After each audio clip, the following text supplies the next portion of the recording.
¿Conocéis esa sensación que se produce muchas veces cuando pasas de que algo no te guste nada a que te guste bastante? O por lo menos a que te convenza. Eso es lo que me ha pasado a mí este año con la identidad visual de Eurovisión 2024. De hecho, hablando con memes de Paquita Salas, podríamos decir que he pasado un... Me cago en Dios y en mi puta madre. Vean. Pues muy bien.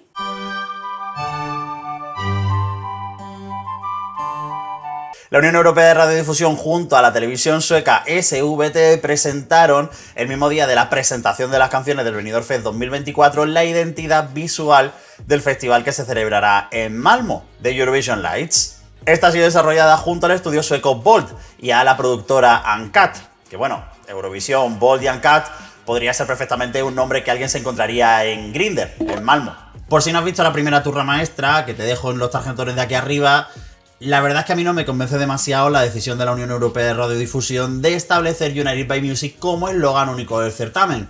Precisamente porque ha sucedido algo que yo me veía venir cuando anunciaron el eslogan único, y es que nos encontraríamos con una identidad visual bastante genérica. A pesar de su planteamiento bastante genérico, estas Eurovision Lights tienen algunos elementos que creo que son bastante positivos y que encajan muy bien en la Eurovisión de 2024. Voy a desarrollar por qué. Para que todos nos entendamos, hay que establecer un pequeño marco. Cuando hablamos de la construcción de una marca hay muchos elementos que la conforman. De hecho, hablamos de la marca Eurovisión y hay varios elementos que son fijos. El primero, el logotipo. El segundo, el nombre, evidentemente. El tercero, a partir de esta edición, el eslogan, el United by Music. O podemos hablar de otros elementos precisamente como serían, a lo mejor, pues el Te Deum. El Te Deum forma parte de la construcción de esa marca, de los elementos que son fijos. Además de estos elementos que son fijos, que son visuales o que son sonoros y que ya se pueden reconocer fácilmente, pues hay otros como el tono o el lenguaje que son de aplicación constante, de aplicación diaria, y que muchos de ellos pues a lo mejor no caemos a lo largo del día a día. ¿Por qué? Porque están intrínsecos en esos otros elementos que sí son, por así decirlo, visibles a primera instancia. Por poner un ejemplo, Eurovisión ha pasado en los últimos años de tener un lenguaje súper aséptico a la jazzificación, por así decirlo, ese yes honey, ese UK hot, o slay, todo ese tipo de palabras se han introducido muchísimo en la jerga que usa la propia Eurovisión en sus redes sociales y determinan mucho el tono que esa marca lleva a lo largo del tiempo. Entonces, ¿de qué hablamos cuando nos referimos a una identidad visual? Seamos prácticos. En el caso de una marca de bebidas como podría ser Coca-Cola, pues estaríamos hablando pues del color, de la tipografía y de otros elementos que son como muy reconocibles. ¿Qué pasa? Que en Eurovisión cada año va mutando en función de la dirección creativa que esa edición haya tomado. Entonces, a eso nos referiremos con identidad visual. No hablaremos de logotipo, que es una cosa que hemos dicho muchas veces, por lo menos en las redes sociales de Euromovidas o en las mías personales. De hecho, el corazón es uno de los pocos elementos fijos que tenemos ahora mismo, a pesar de cierto restyling que se hizo entre las ediciones de 2013 y de 2014, que se modernizaron un poco las tipografías que se usan para Eurovisión. Por lo demás, por las características que tiene el propio certamen de Eurovisión, no es posible establecer una identidad visual rígida. Pero como hicimos con los eslóganes, creo que lo más interesante es hacer un pequeño repaso para encontrarnos en qué punto estamos ahora mismo y sobre todo para que yo pueda justificaros por qué creo que es positivo esta identidad visual de este año, estas Eurovision Lights. En el caso de los eslóganes, como ya os comenté en el anterior vídeo, arrancaron en 2002, pero realmente la identidad visual o el desarrollo de identidades visuales, en el caso de Eurovisión, al ser un certamen audiovisual, ha estado presente desde prácticamente el comienzo de los tiempos. Cada edición hasta el año 2004 tuvo su propia identidad visual y su propio logotipo independiente. No había uno que unificase a todas las ediciones del certamen.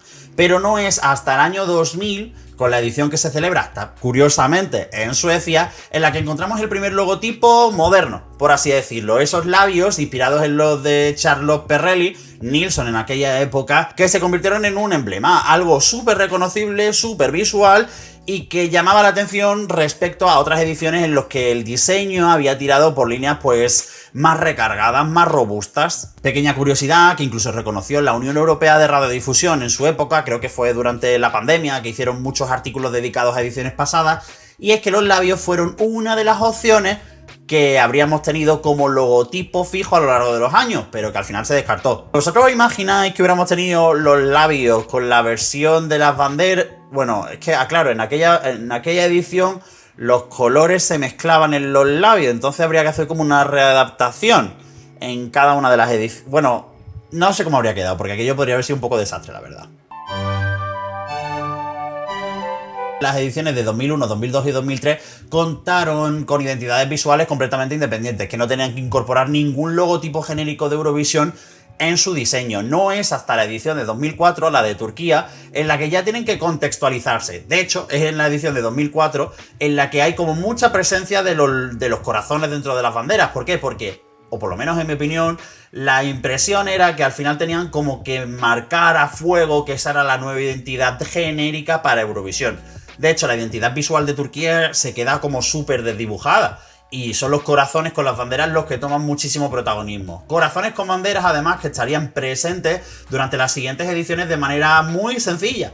Y es que estarían en los sobres, que antes eran unos sobres físicos, en los cuales se mostraba el corazón de los países que se habían clasificado de las semifinales a la final. Y que tendría pequeñas variaciones, como pudo ser, por ejemplo, la edición de 2006 en Atenas, en las cuales estos corazones no fueron exactamente iguales a los corazones de la Unión Europea de Radiodifusión, pero sí que estaban enmarcados en un elemento similar. Aún así, hay que reconocer una cosa, y es que las primeras ediciones con el logotipo fijo de Eurovisión nos encontramos precisamente con ediciones que son las más arriesgadas a nivel de identidades visuales, o por lo menos esa es mi opinión, ¿no? Porque nos encontramos con que la identidad no está tremendamente asentada, además nos encontramos con países que quieren marcar de una manera muy clara su impronta en las ediciones que están organizando. Estamos hablando de países como Turquía, bueno, que en el caso de Turquía se queda un poco desdibujada, pero sí que es verdad que muchísimo rojo, no encontraríamos prácticamente esos azules que ahora mismo están como súper predominantes, incluso en el scoreboard de Turquía,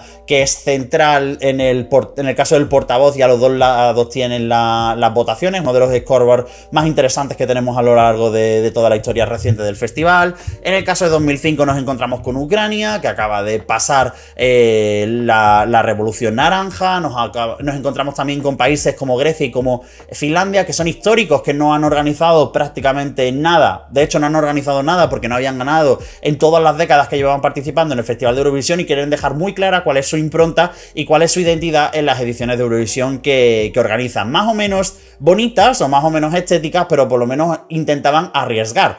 De hecho, avanzamos y seguimos con ese feísmo serbio de 2008, que precisamente hablábamos en el anterior vídeo, que era uno de los mejores eslóganes, si no el mejor eslogan desde mi opinión, en cuanto a las últimas 2 décadas del Festival de Eurovisión, pero que presentaba una de las ediciones más feas a nivel de identidad visual. Una cosa que demostraba mucho que si no tienen la capacidad, no tienen los recursos para llegar a hacer una idea, lo mismo esa idea es mejor descartarla, en lugar de seguir adelante con ella.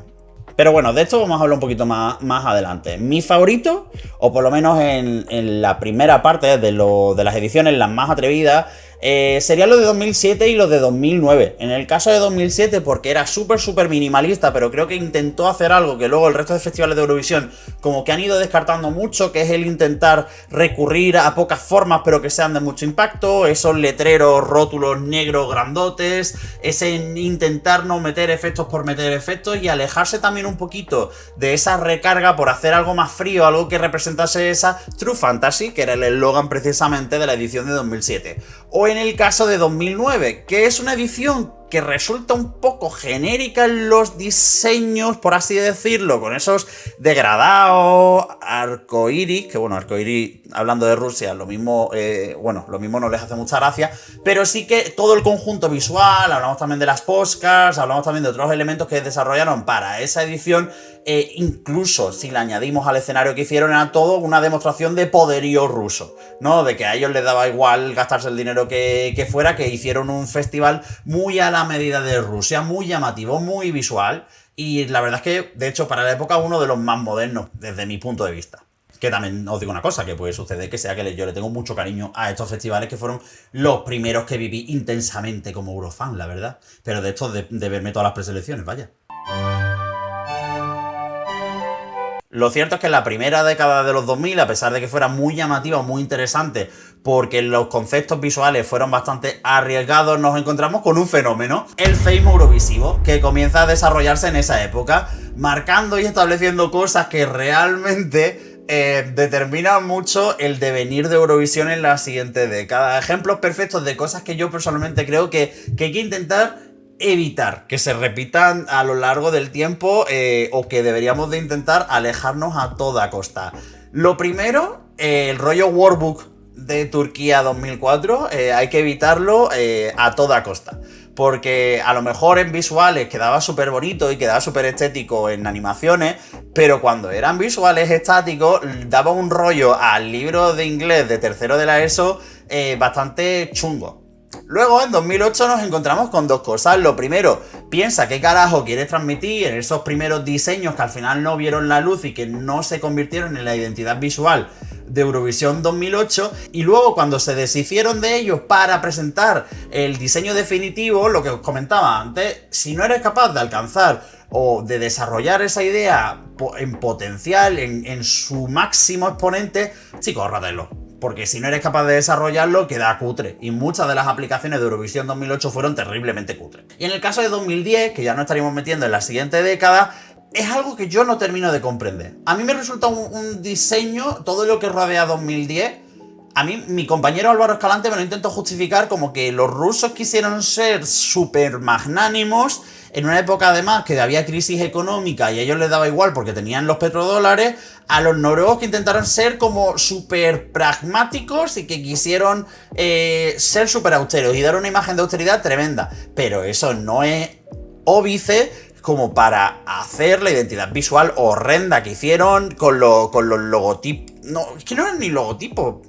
Con los circulitos aquellos morados y dorados, que es verdad que en las postcards quedaron monis, luego el scoreboard quedó medio que, pero aquello no era un mejunje incomprensible. Es verdad que a partir de 2011 sería cuando encontraríamos esa identidad visual de Eurovisión como la conocemos hoy en día, ¿no? Porque en las anteriores muchas veces se mezclaban esos esos eslóganes con las identidades visuales, y a partir de 2011 nos lo encontramos completamente separados los unos de los otros, ¿no? Tenemos vamos a decir, segundo logo o el logo principal de la edición que acompaña al logotipo genérico de Eurovisión, y luego tenemos el eslogan por otra parte, ¿no? Estableciendo como muchas gráficas de hecho de presentación como 3 niveles de comunicación dentro de esa composición.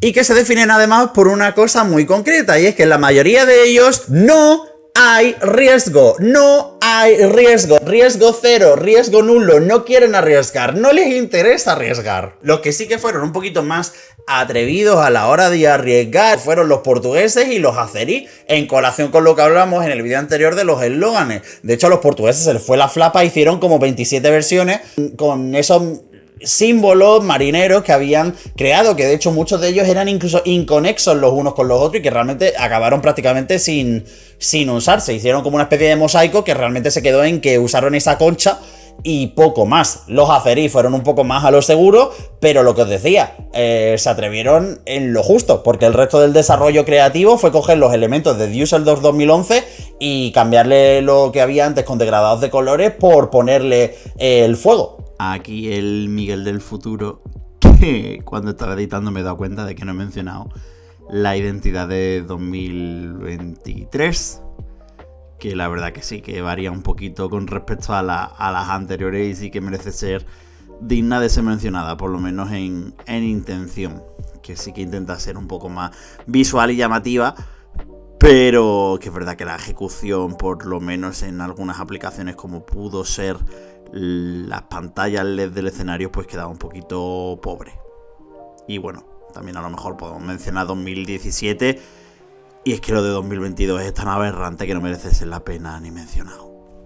Pero es que luego si nos ponemos a analizar, hablamos de las ediciones de Alemania, Dinamarca y ese territorio del cual no pienso mencionar su nombre, en las cuales son completamente genéricos, ese corazón, ese diamante, esa estrella rara, es decir, no tienen ningún tipo prácticamente de personalidad, muchos volúmenes, muchas cosas así como llamativas, pero poquito más. Caso aparte son las ediciones de 2020, y bueno, la cancelada edición de 2020 y la edición de 2021, que son diseños impulsados por los datos. En el caso de 2020 era una gráfica creada a partir del año de incorporación de cada uno de los países de Eurovisión a la familia Eurovisiva, y en el caso de 2021 porque indicaba la procedencia de cada una de las direcciones de los países hasta llegar a Rotterdam, el lugar en el que se celebraba Eurovisión 2021.